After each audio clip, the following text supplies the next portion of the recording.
Jangan lupa subscribe YouTube channel Official iNews dan nyalakan loncengnya. Terima kasih Anda masih bersama kami di iNews Sore. Pemirsa, mengantisipasi mobilitas masyarakat dan lonjakan kasus COVID-19 usai Lebaran, Satgas COVID bersama pemerintah menyiapkan sejumlah langkah strategis. Selain pengetatan pemeriksaan, pemerintah juga akan memperpanjang PPKM Mikro di sejumlah wilayah.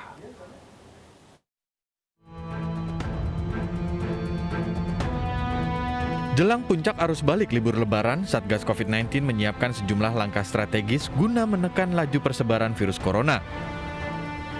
Tidak hanya di Pulau Jawa, mobilitas di Sumatera juga menjadi perhatian Satgas COVID-19. Kita lihat memang betul ya, Pulau Sumatera mengalami peningkatan, terutama setelah tanggal pemberlakuan atau pengumuman tentang larangan mudik. Sehingga warga banyak yang lebih awal itu kembali ke kampung halaman. Sehingga kalau kita perhatikan, hampir semua provinsi di Sumatera mengalami kenaikan kasus, baik kenaikan kasus aktif dan juga keterisian bor di sejumlah rumah sakit. Kemudian Satgas didampingi oleh perwakilan dari Kementerian Kesehatan, kemudian dari Kementerian Dalam Negeri, dan juga unsur TNI dan Polri, kami telah berkeliling ke seluruh provinsi di Sumatera. Dan kami sudah mengingatkan para pimpinan di daerah untuk mengantisipasi hal ini dengan menyiapkan seluruh fasilitas pendukung, terutama rumah sakit, agar kita tidak terdadak. Dan alhamdulillah sepertinya beberapa provinsi setelah mencapai peak sekarang ini mengalami pelandaian. Walaupun ini belum menjamin sepenuhnya. Kita baru merasa pasti nanti mungkin pada awal minggu kedua bulan Juni akan datang. Baru kita bisa membuktikan keberhasilan kita dalam penanganan pandemi COVID ini. Jadi untuk sementara ini, walaupun beberapa daerah telah berhasil menurunkan kenaikan laju kasus aktif harian, maka kita ucapkan terima kasih. Tetapi ini masih pertempuran kita masih panjang, sampai nanti akhirnya pada periode pertengahan Juni akan datang. Kemudian saya juga perlu mengingatkan, khususnya untuk seluruh wilayah Pulau Jawa, bahwa pernah terjadi kenaikan kasus aktif pada periode Agustus dan September tahun lalu. Kemudian juga pada akhir tahun dan awal tahun. Sehingga rumah sakit di wilayah Pulau Jawa itu mengalami peningkatan. Termasuk juga para pimpinan di daerah bekerja keras untuk menyiapkan fasilitas rumah sakit, bahkan menambah fasilitas perawatan milik TNI dan Polri yang ada di daerah.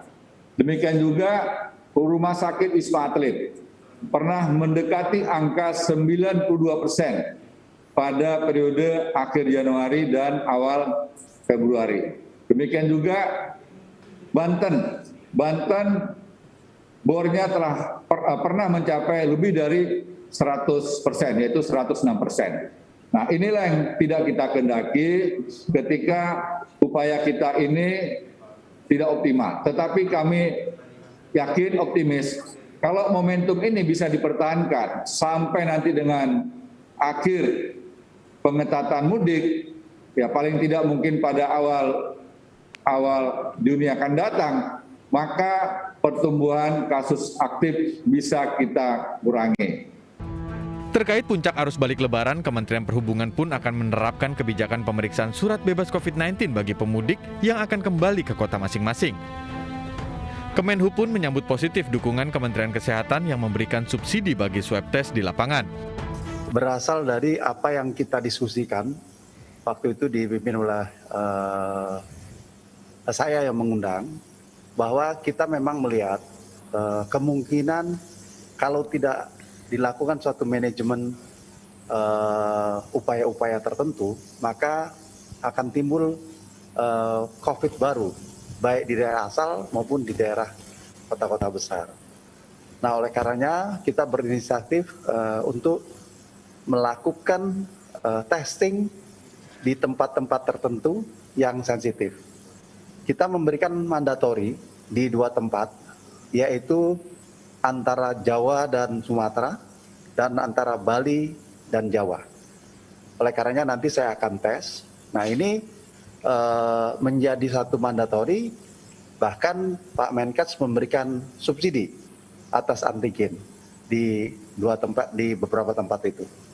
Dan di beberapa daerah di Jawa Tengah, Jawa Timur, di Jawa Barat, kita akan melakukan testing itu baik di kota-kota maupun di rest area.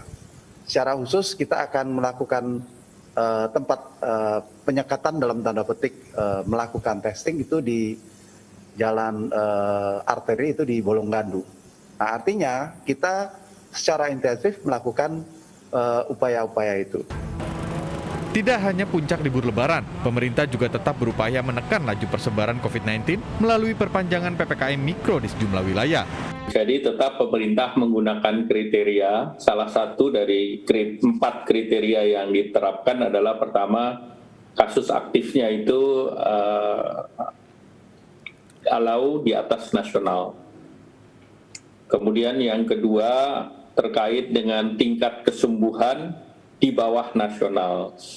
Yang ketiga, confirm fatality rate itu juga di bawah nasional.